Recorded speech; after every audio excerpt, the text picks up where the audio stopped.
Katatapos lang ng shift ni Mark, isang 28 years old na call center agent.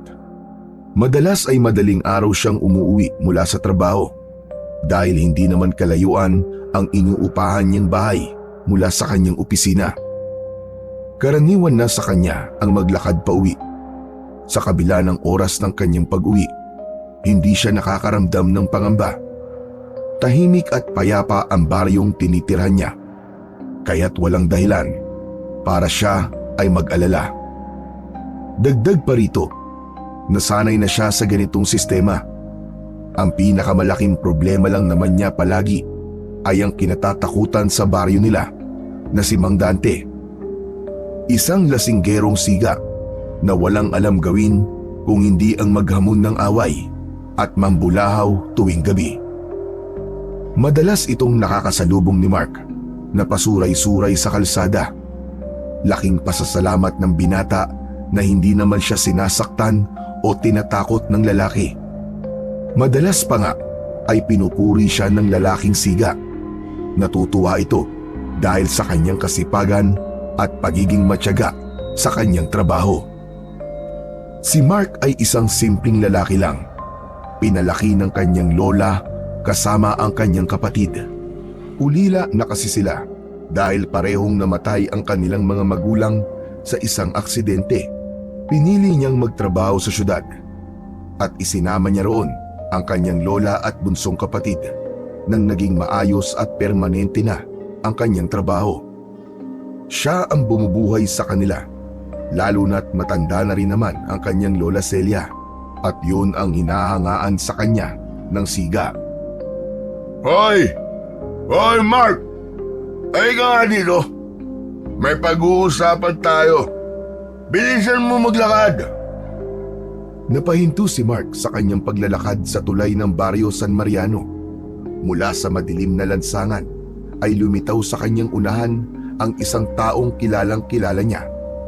Yun ay si Mang Dante. Pasuray-suray ito sa paglalakad palapit sa kanyang kinaroroonan. May hawak pa itong isang bote ng alak. Mang Dante, kayo ho pala. Madaling araw na po . Bakit nandito pa po kayo sa labas? Ay, sus! Para naman ngayon mo lang ako nakita sa lansangan ng ganitong oras. Ano ho bang sa atin, Mang Dante? May sasabihin ako sa iyong importante. Pakinggan mo ako. Po? Iho, napakasipag mo talaga, ano? Kaya hanga ako sa iyo . Di katulad ng ibang kabataan dito, natatamad-tamad, pasagot-sagot pa sa magulang. Katulad ng mga anak ko, lumaking mga walang pangarap sa buhay. Tulad ko, walang pangarap. Kayo talaga, Mang Dante, oo. Alam mo, sayang ka, Mark . Mabuti pa, maghanap ka ng bagong trabaho. Bakit naman po? Hindi na ligtas ang lansangan ngayon, lalo na kapag ganitong oras. Alam mo bang may aswang na gumagala sa kabilang baryo? Oo, sa kabilang baryo lang. May nabiktima na nga daw . Talaga ho? Pero totoo naman po kaya ang kwento na yon? Di ba, hindi naman totoo ang mga aswang at gawa-gawa lang yun ng mga mahihilig gumawa ng kwento? Nako, hindi ka maniniwala. Totoo ang aswang. Nakakita na ako. Lasing ka lang ho, Mang Dante. Hindi. Makinig kang mabuti. Kaninang umaga, galing ako doon. Nakita mismo ng mga mata ko. Yung bangkay ng tao, wak-wakan dyan at wala ng mga laman loob. Baka naman ho, may malaking atraso siya sa iba kaya ganun ang pagpatay sa kanya. Hindi kaya ng tao yon. Kahit baliw hindi gagawin yon. Isang mabangis na aswang ang may gawa nun. Naniniwala ko kasi nakita ko rin yon. Nakita ko mga palatandaan. said ang dugo sa katawan ng biktima. Ni walang maski kaunting tulo sa lupa. Pagka ganun po ba aswang na kagad ang may gawa? Bahala ka kung ayaw mong maniwala. Ako binabalaan lang naman kita. Ang alam ko ho kasi, base sa mga napapanood ko sa YouTube, ang mga aswang madalas sa probinsya mo lang matatagpuan. Pero lungsod po to Imposibleng may aswang, Mandante. Maniwala ka, Mark. Hindi imposible na makarating dito yon. Lalo na tahimik ang baryo natin at madali lang puntahan.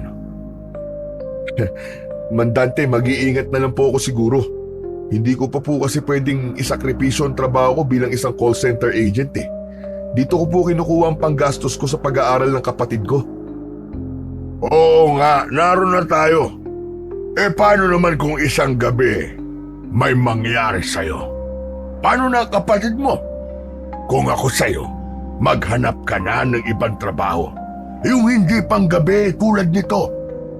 Nako, sinasabi ko sa'yo, may nakausap nga ako doon na kinumpirma na may aswang talaga sa barangay nila. Aba, nakita daw niya mismo yung aswang. Harap-harapan. Talaga po? Ano po nangyari? Ganito, isang gabi daw, naglalakad daw sa pauwi mula sa inuman. Habang naglalakad siya, may nakasunod sa kanya. Paglingon niya, abay may aso. Akala niya ordinaryong aso lang yon. Pero nung nakalapit na daw siya, anak ng ibang-iba, mapupula daw ang mga mata nito at tila nagbabaga pa. Tapos, abay akalain mong nagpalit daw ng anyo at naging isang nakakatakot na halimaw. Aba, mabuti po at buhay pa po yung nagkwento sa inyo. Nakatakbo daw ang damotres Mabuti na lang kamo at laging may balisong sandala. Nasaksak niya daw ang aswang at nakatakas siya. Kung totoo po ang sinasabi nyo, bakit pa kayo paghala-gala sa gabi? Di po ba kayo natatakot doon sa aswang na yon? Hoy Mark, para sabihin ko sa'yo, wala akong kinatatakutan. Pero ikaw bata ka pa. Mag-iingat ka. At kung kinakailangan, dapat palagi kang may baong-bawang o asin. Mabuti na rin yung may dala kang pamproteksyon.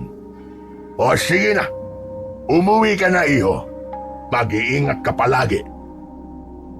Sige ho, maraming salamat po sa paalala. Pero hindi po talaga ako naniniwala sa mga ganyan Mabuti pa po umuwi na rin po kayo, baka mapano po kayo dito. Hindi po ba nag-aalala ang pamilya niyo sa inyo? Sus, huwag mo silang alalahanin. Mas sanay na ako dito sa kalsada.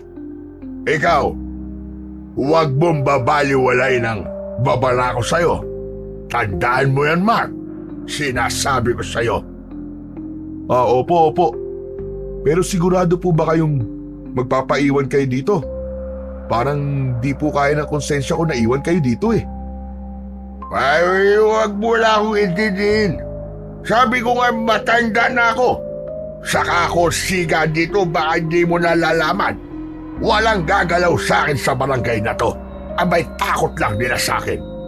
Sige na, umuwi ka na. Ayoko mapahamak ka. Sige po. Pero sunod na rin po kayo Magpahinga na po kayo para bukas may lakas ho kayo ulit na uminom. Pagkasabi nun, ay tumalikod na siya at nagsimulang maglakad palayo. Ilang hakbang pa lang ang naitutuloy niya ay muli niyang nilingon ang lasinggero. Sa liwanag ng iilang poste sa lugar na yon, nakita niya itong pasuray-suray pa ring naglalakad. Lumalakad ito ng mabagal at parang may kausap, ngunit wala namang tao sa paligid. Wala rin itong pakialam, gayong ang daang tinatahak nito ay palabas na ng kanilang barangay. Hanggang sa unti-unti na itong maglaho sa madilim na parte ng kalsada. Sa pagkakataong yun, ay naramdaman ulit ng binata ang pag-iisa. Hindi niya maipaliwanag Pero nang maisip niya ang sinabi ng lalaking lasinggero, ay para bang may malamig na hangin biglang sumalubong sa kanya at dumampi ito sa kanyang batok. Nanayo ang kanyang balahibo at kasunod nun ay nakarinig siya ng mumunting kaluskos mula sa masukal na gilid ng kalsada. Pakiramdam din niya ay may mga matang nakamasid sa kanya. Hindi. Imagination mo lang to, Mark. Imagination mo lang to. Nadala ka lang sa kwento ni Mang Dante. Binilisan niya ang kanyang mga hakbang, ngunit ang tunog ng kanyang mga yabag ay tila sinasabayan ng mahihinang yabag na hindi sa kanya. Kahit sinabi niya kay Mang Dante na hindi siya naniniwala sa aswang, ay likas pa rin kay Mark ang maging matatakutin, lalo na kapag may nararamdaman siyang kakaiba sa kanyang paligid. Wala to. Hindi. Diyos ko, gabayan niyo po ako. Lola, tulungan niyo ako, Lola. Ang lola na kanyang tinatawag ay si Lola Celia. Dati siyang kilala bilang isang mahusay na albularya sa kanilang probinsya. Matanda na siya, ngunit nananatiling matalas ang kanyang isipan at malakas pa rin ang pangangatawan. Mahusay pa rin itong manggamot at ilan na nga sa kanilang mga kapitbahay ang nagpapatingin sa kanya. Hindi isang ordinaryong albularya lamang ang matanda. Galing siya sa angkan ng mga biyasang manggagamot at espiritual na lider. Ang kanilang angkan ay nag-ugat pa nung panahon ng mga Kastila, kung saan ang kanilang mga ninuno ay kilala bilang mga babaylan. Ang mga babaylan ay isang tagapag-ugnay sa mundo ng tao at ng mga espiritu. Sila ang tagapagtanggol ng kanilang komunidad at manggagamot gamit ang mga lihim na karunungan mula sa kalikasan. Noong bata pa si Mark, madalas niyang samahan ang kanyang lola sa panggagamot. Dito niya nasaksihan kung paano tumutulong si Aling Celia sa mga nangangailangan, sa mga may sakit na hindi maipaliwanag, mga biktima ng kulam o ng mga nakakatakot na hindi makitang nilalang. Sa likod nito ay di pa rin lubos na nauunawaan ni Mark ang tungkol sa ginagawa ng kanyang Lola Celia. Para sa kanya kasi, ang prinsipyo niya, to see is to believe. Ngunit dahil sa kwento ni Mang Dante, bumalik sa kanyang isip ang palaging babala sa kanya ng kanyang lola tungkol sa mga ganitong klase ng nilalang. Pagkarating ni Mark sa kanilang bahay, agad niyang binuksan ang pintuan. Malakas pa rin ang kabog ng kanyang dibdib. Ngunit nang maamoy ang aroma ng kape mula sa loob, ay guminhawa ang kanyang pakiramdam. Sa maliit na lamesa sa kusina niya nakita ang lola na nakaupo habang nagkakape. Nakasuot ito ng lumang balabal at may hawak na tasa ng kape na gawa sa lumang porselana. May nakapatong na rosaryo at isang piraso ng sambong sa katabi nito. Mabuti naman at nandito ka na. Kanina pa ako nag-aalala sa'yo. Halos isang oras ka nang atrasado sa iyong pag-uwi, apo ah. May nangyari ba? Parang pansit ko namumutla ka. Wala naman po, Lola. Nag-overtime lang po kami. Tapos nang pauwi na po ako, nakasalubong ko po si Mang Dante sa may tulay. Nag-usap po kami saglit. Nako, at inistorbo ka na naman pala ng lasinggero yon. May ginawa ba sa'yo? Wala naman po, Lola. Nagkwentuhan lang po kami. Alam niyo po, sinabi niya po sa akin na may nakita daw pong aswang sa kabilang baryo. May biktima nga rin daw po. Sabi pa niya, posible daw po na magawi dito yung aswang na yon at pinag-iingat niya po ako. At naniwala ka na ba sa kanya? Parang totoo po kasi. Sabi niya, nakitang wakwak daw po ang tiyan ng biktima at wala nang lamang loob. Said na rin daw po ang dugo. Pero Lola, tanong lang, may aswang po ba talaga? Totoo po ba mga ganun? May tao po ba o nilalang ba talagang gumagawa ng ganung karumal-dumal na krimen? Oo naman, apo. Hanggang ngayon ba hindi ka pa rin naniniwala? Lola, Mahirap po kasi talagang paniwalaan kung hindi ko pa nakikita eh. Hindi lahat ng bagay ay kailangan makita para maniwala, Apo. Ang mga kwento tungkol sa mga nilalang ng dilim ay hindi lang gawa-gawa. Totoo sila, Iho. Maniwala ka sa akin. Kapag nakakita ka ng hayop na hindi mo kilala at tila sinusundan ka nito, huwag kang magpakita ng takot. Ito'y maaaring hindi hayop, kundi isang nilalang na nagbabalat kayo lamang para ikaw ay biktimahin. Pero Lola, Apo, ang dugo natin ay mula sa dugo ng mga babaylan. Ang mga ninuno natin, silang mga unang nagbabantay sa kalikasan at nilalang nito. Alam nila kung paano kumilala ng aswang. Maraming beses na ako nakakita ng mga biktima nila. Ang mga sugat na hindi kayang ipaliwanag ng siyensya. Mga may sakit na halos kinuha ng kaluluwa. At minsan, ako mismo ang humaharap sa mga nilalang na yon. kayo po mismo? Nakakita at nakalaban na po kayo ng aswang? Hindi ko lang naikikwento pa sa'yo, pero oo, Apo, tama ka. Nung medyo bata-bata pa ako, ay may nakasagupa akong aswang doon sa dating baryo natin sa probinsya. Talaga po? At bakit parang hindi ka naniniwala? Hindi naman po sa hindi ako naniniwala, Lola. Siguro kailangan lang talaga na makakita ako, maski isa para maniwala po ko. Kontrahin mo yung sinabi mong bata ka.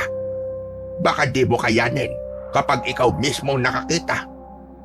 Makapangyarihan pa naman ang salita, Iho. Baka ka isang araw makakita ka. Abay, teka, may ibibigay ako sa'yo. Nandito lamang yun sa aking bulsa. O, heto, Apo. Isuot mo ito.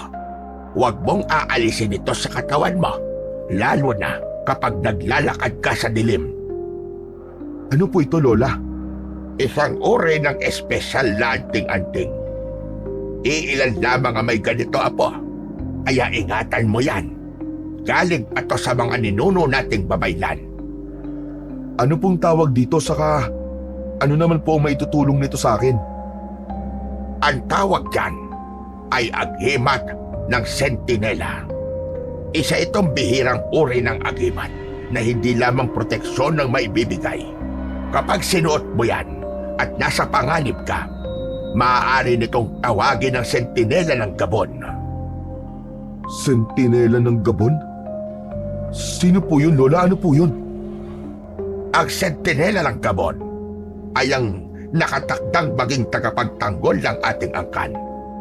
Isa siyang espesyal na nilalang at inialay ng ating mga ninuno ang kanilang katapatan. Kaya tayo nagkaroon ng tagapagtanggol laban sa masasama. Kayong ibinibigay ko na to sa iyo, pakiusap lamang, Apo. Ingatan mo to at huwag mong gagamitin sa masama. Ang sentinela ng Gabon ay isang espiritu na tagapagbantay o tagapagtanggol. Isa siyang makapangyarihang nilalang na itinalaga upang proteksyonan ang angkan ni na Aling Celia at sa mga susunod pang henerasyon laban sa mga masasamang nilalang tulad ng aswang, barang, mangkukulam, maligno at iba pa. Ang nilalang na ito ay maaaring isang engkanto o elemento. May kaugnayan din ito sa espiritu ng kalikasan na naging kakampi ng mga sinaunang babaylan. Ang mga engkanto na ito ay nagboluntaryong maging bantay at tagapagtanggol bilang kapalit ng kanilang alyansa. Meron ding tinatawag na bantay espiritual. Isa itong espiritual na mandirigma o tagapangalaga na may natatanging kakayahan upang labanan ang kasamaan. Maaaring ito ay nilikha o isinumpa ng mga ninuno ng pamilya upang magsilbi bilang protektor. Isa pang uri ng sentinela ay ang misteryosong nilalang. Maaari itong magpanggap na tao o isang hayop at nagpapakita lamang sa tao kapag sa oras ng pangangailangan.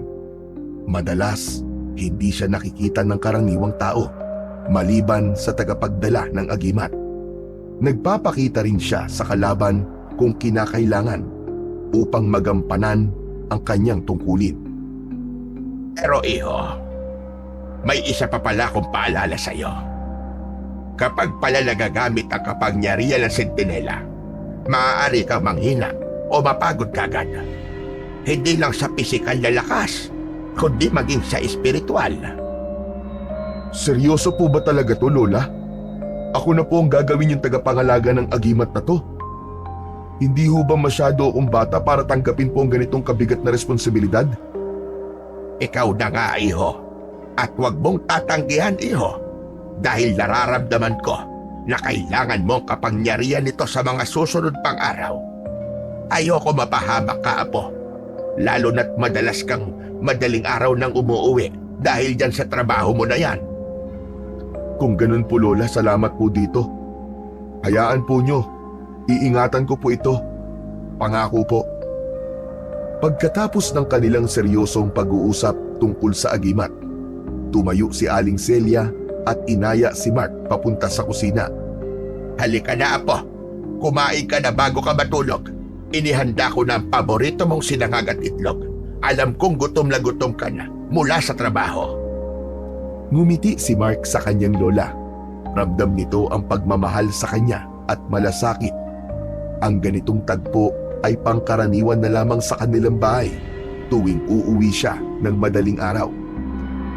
Sanay na si Aling Celia sa ganitong tagpo ng araw, kaya't palagi itong gumigising ng umaga para ipagluto ang kanyang apo ng agahan at siguruhin na makakakain ito bago matulog. Lola, pasensya na po kayo at lagi kayong gumigising na maaga para lang sa akin, ha? Hindi ko po alam kung paano ko po kayo mapapasalamatan. Aba, apo. Huwag mo nang alalahanin yon. Masaya ko na may naitutulong pa ako sa'yo. Isa pa, hindi ko kayang hindi magluto. Alam kong pagod ka at mahirap ang trabaho mo. O heto, sige na. Kumain ka na. Matapos kumain, ay dumiretso na si Mark sa kanyang kama. Sa pagpikit ng kanyang mga mata, ay muling bumalik sa kanyang isip ang tungkol sa mga sinabi ng kanyang lola. Pabigat para sa kanya na dalhin ang agimat, lalo pat hindi naman siya naniniwala sa mga nilalang na pinag-uusapan nila. Ngunit dahil sa kanyang respeto kay Aling Celia, ay tinanggap niya ito at itinago sa ilalim ng kanyang damit, malapit sa puso, tulad ng bili nito.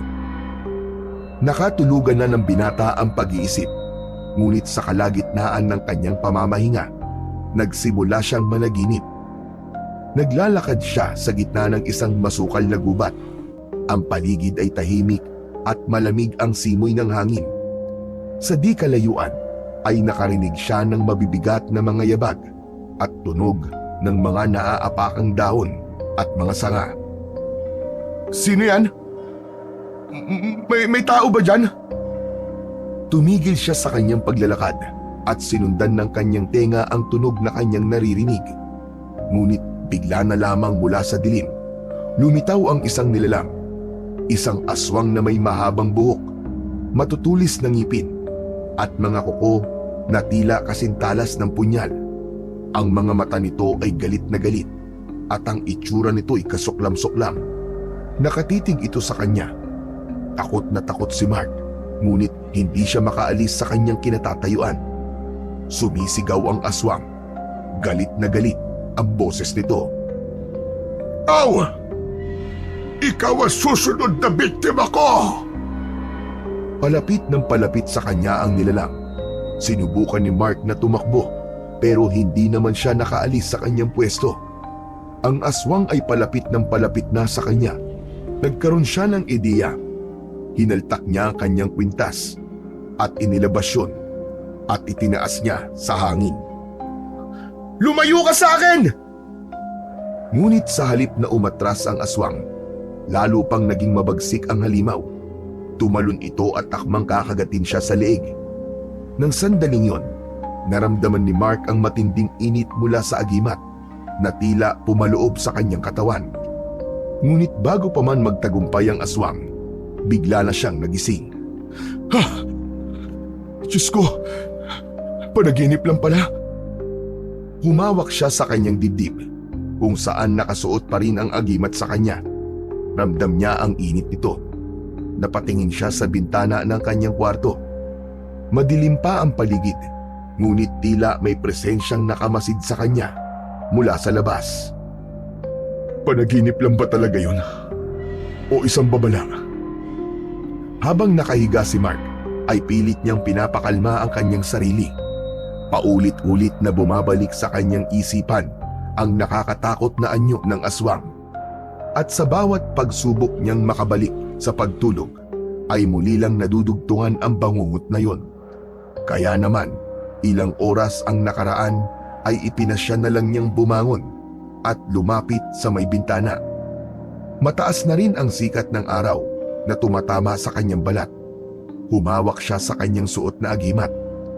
Tulad sa panaginip, ramdam niya ang init nito. Hanggang sa may nakita siyang isang tao na bigla na lang tumakbo. Nang mapansin niyang lumitaw ito mula sa likod ng isang puno sa tapat nila. Hindi niya nakilala ang taong yun. Nabalot kagad ng kaba ang kanyang dibdib. Anak ng... Ano yun? Sino yun? Napaatras siya mula sa bintana habang pilit na inaalala ang itsura ng taong tumakbo. Huminga siya ng malalim. Sinubukang pakalmahin ang sarili. Ngunit habang mas iniisip niya ang kanyang nakita, mas lalong tumitindi ang kaba sa kanyang dibdib. Napatitig siya sa agimat na suot niya. Hindi kaya may kinalaman to sa panaginip ko? Maya-maya pa, narinig niya ang pagtawag ng kanyang lola mula sa kusina. Apo! Halika rito, kumain ka na ng tanghalian! Halika na rito! Tinanggal niya ang tingin sa labas at naglakad papunta sa kusina. Nakita niya ang kanyang lola na naghahanda na ng kanilang pananghalian. O siya, iho. Aba, teka. Bakit parang matablay ka? Hindi ka ba masyadong nakatulog? Opo, lola, hindi po ako masyadong nakatulog. Nagigising po kasi ako maya-maya eh. Apo, baka naman magkasakit ka sa ganyan. Di ba masama ang magpuyat? Tapos di ka pa nakakatulog na maayos. Baka mamaya ay bumigay ang katawan mo at mauwi sa pagkakasakit. Hindi kaya mas mainam kung maghanap ka na lang ng ibang trabaho. Yung normal. Maski maliit ang sahod basta hindi ka lang napepwersa na magpuyat at umuwi na mag-isa tuwing gabi. Lola talaga oh. Ngayon pa ba'y halos mag-iilang taon na po ako nagtatrabaho doon. Wala na po kayong dapat na alalahanin sa akin. Kung magkakasakit talaga ako, hindi sana noon pa. Malakas ako, no? Hindi po ako tatabla ng mga ganyan-ganyan. Ay nako, apo. Nakuha mo pang magyabang. Akala mo lang hindi ka tatablan. Pero hindi ka si Superman. Tandaan mo yan. Relax lang po. Malusog po ang apo nyo. Lagi po ako nagba-vitamins at tamang kain. Kaya huwag kayong mag-worry, okay? Hindi lang ang katawan mong iniisip ko, apo. Pati na ang iyong kaligtasan. Lalo na ngayon, ang dami-dami nang nangyayari. Hindi mo alam kung sino o ano ang makakasalubong mo sa daan. Napansin ni Mark ang seryosong tono ng kanyang lola. Tumigil siya sa pagngiti at tumingin ng diretso sa matanda. O siya, sige na. Kumain ka na para makatulog ka naman ng maayos mamaya. Siya nga po pala. May nakita po ako kanina sa labas, Lola. Anong nakita mo? May tao po eh. Nagtatago po sa likod ng puno sa tapat ng bahay natin. Tapos po nung nakita ko siya, siguro napansin niya, bigla na lang po siya tumakbo. Ba't sino naman ang loko-lokong gagawa nun? Hindi ko nga po alam eh. Kinakabahan tuloy ako. Huwag kang kabahan. Nasa iyo ang anting-anting. May proteksyon ka, apo. Pagkatapos kumain, ay muling bumalik ang binata sa kanyang kwarto at sandaling nagmuni-muni. Muli siyang nakatulog. Pagdating ng alas 5 ng hapon, ay naghanda na siya sa kanyang muling pagpasok.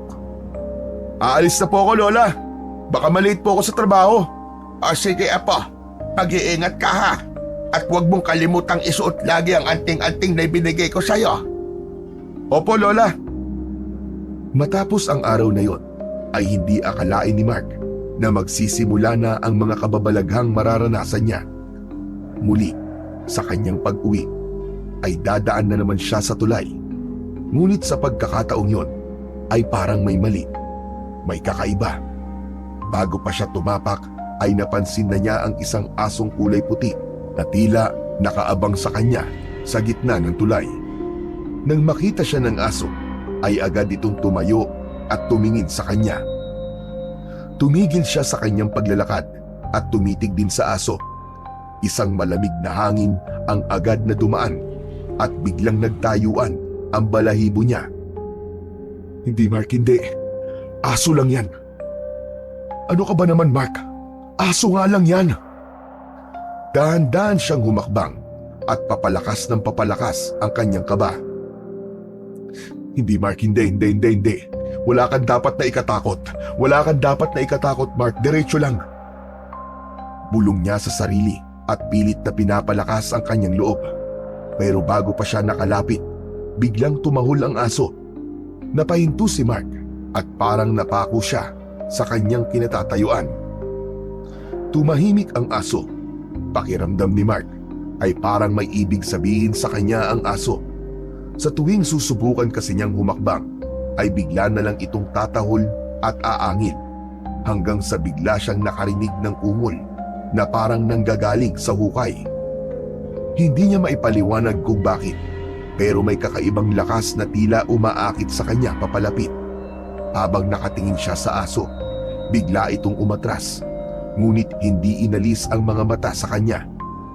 Napakabilis na mga sumunod na nangyari. Ang puting aso ay bigla na lang tumakbo patungo sa ilalim ng tulay.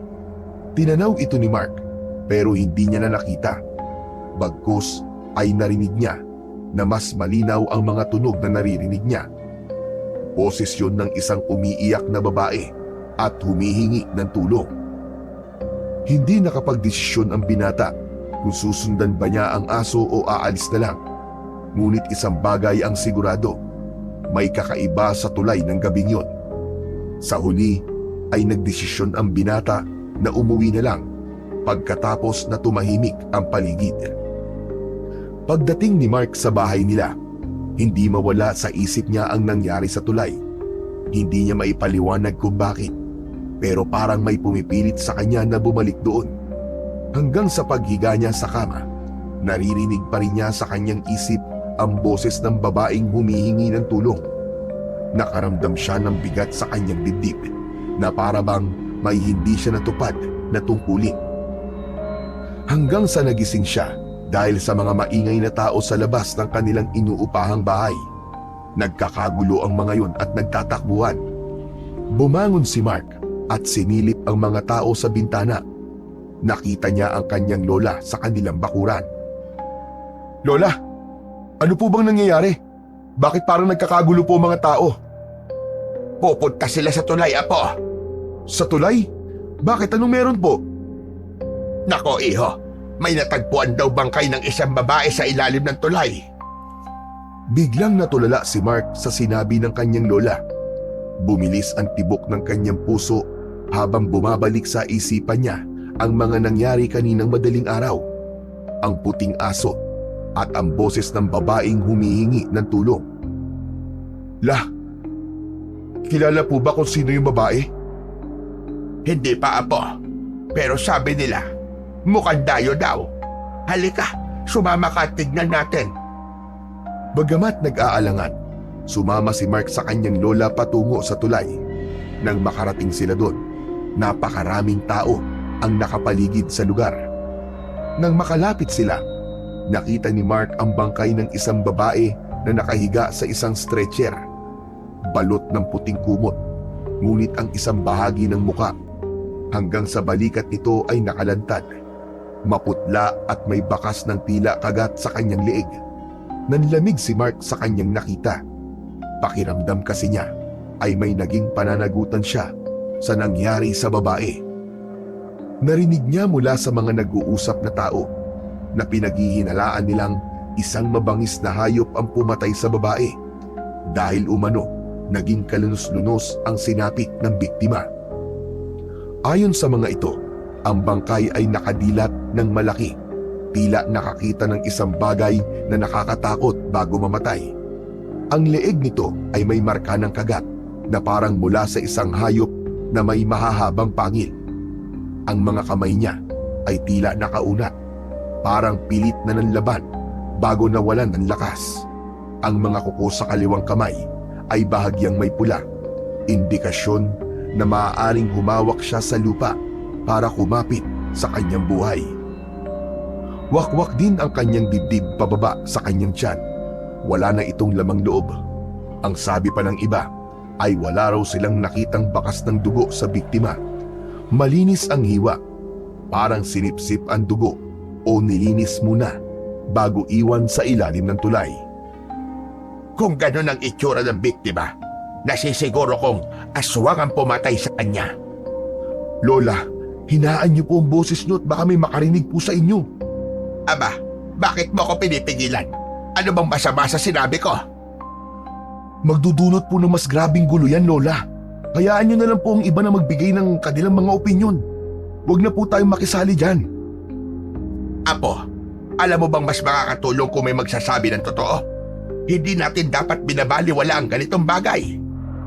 Lola, hindi naman po sa binabaliwala natin.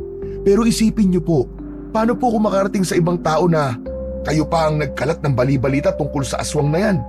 Baka magalit pa ang pamilya ng biktima o mga tao dito. Kung aswang nga ang may gawa, dapat malaman ng lahat para makapaghanda sila. Hindi ito biro, Apo.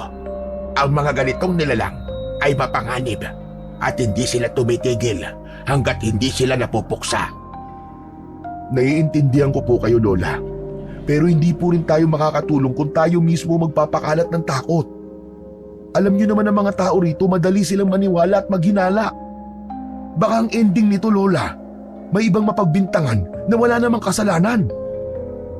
May punto ka rin, Apo, sa iyong sinabi. Pero paano kung totoo nga may aswang sa lugar natin? Paano kung may sunod pang biktima? Kaya nga kailangan may gumawa na ng aksyon. Anong aksyon, Lola? Hayaan natin ang mga pulis na mag-imbestiga. Huwag na ho tayong makialam. Baka lalo lang po lumala ang sitwasyon. Umahimik si Aling Celia habang iniisip ang sinabi ng apo.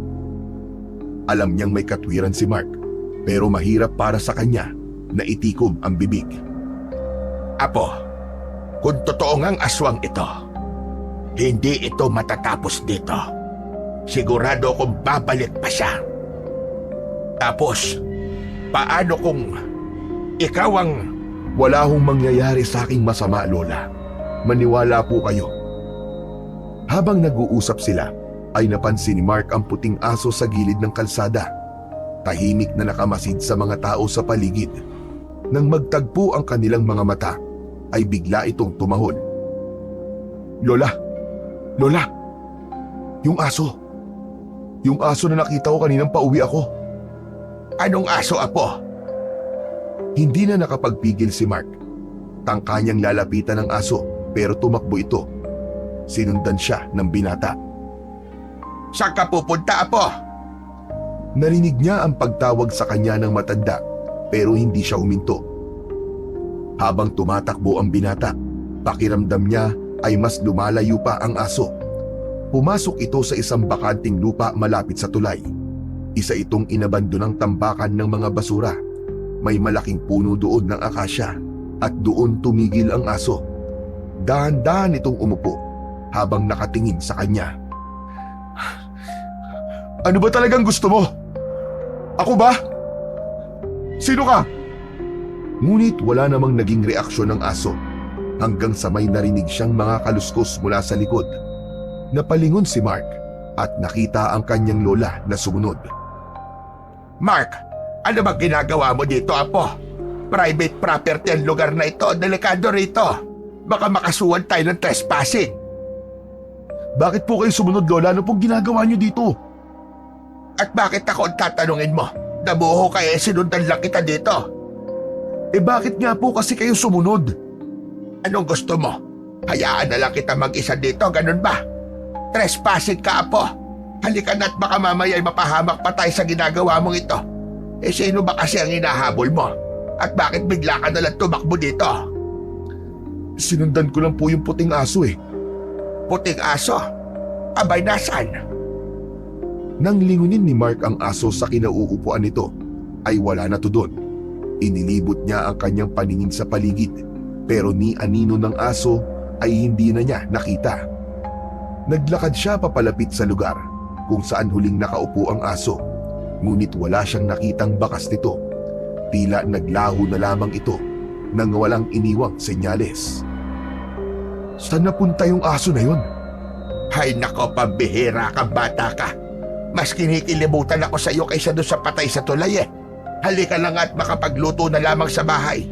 Baka mamaya umuwi na yung kapatid mo galing sa eskwelahan. Halika na.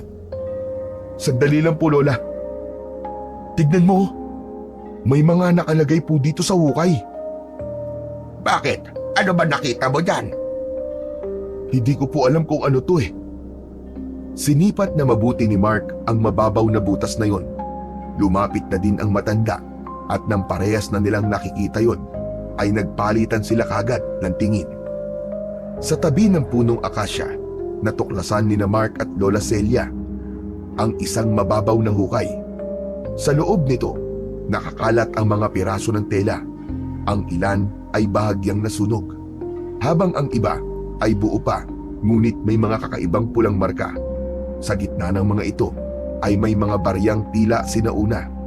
Bawat isa'y may ukit na hindi pamilyar kay Mark. Ito ay parang alay o gamit sa isang ritual. Ang paligid ng hukay ay may mga bakas ng nasunog na kahoy at natirang sunog na pulang tela. Diyos ko, ang palatagdaang ito. Bakit, Lola? Ano po ba yan? Ibig sabihin nito ay may isang nilalang na naglalagay ng tanda sa lugar na ito. Para bang isang palatandaan na teritoryo na niya ang ating barangay. Anong nilalang naman po yun, Lola? Sa amoy pa lang ng hangin, batid kong isang aswang ang may gawa nito. Ano pong ibig niyong sabihin? Nais ng aswang na to na gawing teritoryo ang lugar na to? Hindi lang basta teritoryo iyo. Maaari dito na rin siya mamugad at mambibiktima. Ano pong gagawin natin, Lola? Kailangan nating wasakin ang tanda na ito. Pero hindi ito simple. May mga bagay na dapat gawin para siguraduhin na hindi tayo gagantihan ng masamang nilalang na may gawa nito. Sinasabi ko na nga ba, at posibleng aswang ang pumatay sa babaeng yon. Gagawin na po ba natin ngayon o tatawag tayo ng albularyo? Sira ulo ka ba? Albularya ako. Tatawag ka palang iba. Abay, damuho kang bata ka. Kumuha ka na nga lang ng mga tuyong damo sa paligid at magsusunog tayo. Kailangan kong basagin ang ritual na ginawa dito para di na makabalik ang aswang. Agad na namulot ng mga tuyong dahon ang binata at nang makaipon ng sapat na dami, ay mabilis niyang iniabot ito sa kanyang lola. Inipon ito sa hukay. Nagsimulang magdasal ang matanda. Nang matapos ay kinuha nito ang posporo sa kanyang bulsa at sinindihan ang mga tuyong dahon. Pero hindi na ituloy yun dahil biglang sumulpot ang lasinggerong si Mang Dante. Hoy! Hoy kayo! Ano ginagawa nyo rito, ha? Nakita ko kayo. Parang may dinadasalan kayo dyan. Ano yan, ha? Nangungulam kayo, no? Mang Dante, hindi po kami nangungulam. Ano yung ginagawa nyo dyan? Nakita ko, nagdadasal ang lola mo. Abay, tumitirik pa ang mata. Umalis ka na nga rito at huwag mo kami pakialaman, lasinggero ka. Hindi ito pangungulam. Sinusubukan kong basagin ang sumpa ng aswang sa lugar na ito. Ano ka mo? Sumpa ng aswang? Ano sumpa sinasabi mo, tanda? Nanunumpa ba ang aswang? Pabirang matanda ito, oh. Abat, piloso po kang damuho ka. Hoy, matandang ugod-ugod. Tigilan mo yan. Magdadala ng malas yung ginagawa nyo. Walang iya. Akala ko pa naman iba ka, Mark. May iba pala kayong ginagawa ng lola mo. Nagkakamali ka, Mandante. Iba ang iniisip mo. Wala kaming ginagawang masama ng lola ko. Wala. Naka, kita-kita ko ah. Tigilan niyo yan. Pag ginituloy mo yan, tatawag ako ng pulis. Pakukulong ko kayo. Mandante, hindi niyo po naiintindihan eh. Delikado po itong nakita namin at kailangan namin itong alisin bago may masamang mangyari. Wala akong pakialam kung ano man ang ginagawa nyo. Basta tumigil kayo o ako mismo ang huhuli sa inyo, baka pusasan ko kayo dito. Biglang tumayo si Aling Celia. Hawak pa rin ang posporo sa kamay. Hoy, ikaw, Dante. Kung gusto mo mamatay sa kamay ng aswang, sige, pigilan mo kami. Pero kung ayaw mo may masama pang mangyari, tumabi ka dyan at hayaan mo kong tapusin ito. Hoy, tanda, huwag mo akong dinadaan-daan sa ganyan ha. Ikaw ang tumigil. Tignan mo to. Itong mababaw na hukay. Tignan mo, Dante. Tignan mo ang laman. Bahagi ito ng ritual ng aswang. Gagawin niyang teritoryo ang barangay na to. Kung hindi ko to sisirain, babalik siya para pumatay ulit. Lumabas kayo sa bakuran ko. Labas! Po? Narinig niyo naman ang sinabi ko, di ba? Umalis kayo sa bakuran ko. Ibig sabihin, sa inyo po ang bakanting lupa na to? Ano nangyari yon? Oo, sa akin ang lupa na to. Kaya wala kayong karapatang gumawa ng kung ano-ano rito nang walang pahintulot ko, mga damuho kayo. May nangyayari na sa lupa mo, Dante. Kung hindi mo aaksyonan, ikaw ang unang mapapahamak. Ano bang pinagsasabi mo? Wala akong pakialam sa sinasabi mong aswang. Ang alam ko lang, kailangan niyong umalis dito. Mang Dante, kung sa inyo nga ang lupa, di ba dapat mas lalo kayo mag-alala? Paano kung may mangyari sa inyo o sa pamilya niyo dahil dito? Pamilya. Wala akong pakialam kung aswang man yan o kung ano. Ang gusto ko lang, umalis kayo bago ako magsumbong. Oo na, sige na. Sige na. Aalis na kami. Pero Lola, Wala na tayong magagawa, Mark. Kung ayaw niyang makinig, mas mabuti pang umalis na lang tayo. Halika na. pero nasimula na po niyo ang ritual. Paano po yun? Hindi ba mas lalala kung dito matutuloy? Oo, pero kung wala siyang pakialam, wala tayong magagawa. Baka magdulot pa tayo ng mas malaking gulo kung pipilitin natin. Kailangan maghanap na lang tayo ng ibang paraan. Dahan-dahang lumabas ng bakuran ni Mandante ang maglola. Nang makalabas na sila, tinignan ni Mark ang kanyang lola. Panay ang buntong hininga nito at malalim ang iniisip. Habang naglalakad palayo, hindi mapigilan ni Mark ang magtanong muli sa kanyang lola. Lola, kinakabahan po talaga ako eh. Natigil niyo po yung ritual. Ano po mangyayari doon? Mapapadali ang paglapit ng aswang sa kanyang target. At kapag nalaman ng aswang na sinubukang kontrahin siya pero nabigo, maaaring lumaban ito ng mas marahas bilang ganti. Pero susubukan ko maghanap ng iba pang paraan. Pero kailan, Lola? Baka may mabiktima ulit bago pa tayo makakilos. Napatingin si Aling Celia sa langit. Tila humihingi ng sagot mula sa itaas. Alam niyang tama ang sinabi ni Mark, pero limitado ang kanilang ginagawa nang wala sa tamang lugar. Sa isip niya, mas mabuting umisip ng mas maayos na plano kesa magpadalos-dalos. Pagkarating nila sa kanilang bahay, naupo si Aling Celia sa lumang upuan at muling tinignan ang kanyang apo. Apo, huwag ka na kaya munang pumasok mamaya. Po? Kinakabahan ako, Apo. Yung pag-uwi mo ng madaling araw na nag-iisa. Pero Lola, mahirap pong hindi pumasok eh. Paano po mga gastusin natin dito? Alam ko yon, Apo. Pero iba ang kutob ko. Baka may masamang mangyari sa'yo. Lola, sanay na po ako. Lagi ko namang ginagawa to, di ba? Kaya ko pong ingatan ang sarili ko. Hindi to tulad ng dati, Mark. May aswang na gumagala. At hindi natin alam kung sino ang susunod niyang bibiktimahin. Napatingin si Mark sa kanyang lola. Ramdam niya ang pag-aalala nito, pero alam din niyang kailangan niyang kumayod para sa kanyang pamilya. Lola, naiintindihan ko po ang takot niyo, pero hindi po ako pwedeng tumigil. Kung hindi ako magtatrabaho, paano na lang tayo? Lalo na po si Bunso. Kung titigil ako, pati ang pag-aaral niya po maapektuhan. Kung magpalipat ka na lang ng ibang oras, Apo. Lola, hindi po ganun kadali yun. Hindi po ako pwede magdikta ng oras ng aking pasok. Baka po mapagalitan po ako ng team leader namin. Kung lumipat na lang tayo, Apo, maghanap na lang tayo ng ibang mauupahan sa ibang barangay. Lola, Alam ko sasabihin mo, Apo. Pero ako bilang lola mo, hindi mo ako mapipigilang mag-alala sa'yo. Wala na ang mga magulang mo. Kaya ako na lang ang natitirang nagpapaalala sa'yo. salamat po Lola. Pero nangangako po ako, mag-iingat po ako Lola. Hindi ko po hahayaang may mangyari sa aking masama. Mabilis na lumipas ang mga oras. Muling pumasok sa trabaho si Mark. Ngunit ng gabing yun ay nagkaroon ng half shift. Kaya naman 11:00 pa lamang ng gabi ay umuwi na ang binata. Pag uwi niya mula sa trabaho ay nakita niyang may tao sa paligid. Kaya naman nawala ang kaba niya at takot sa tulay.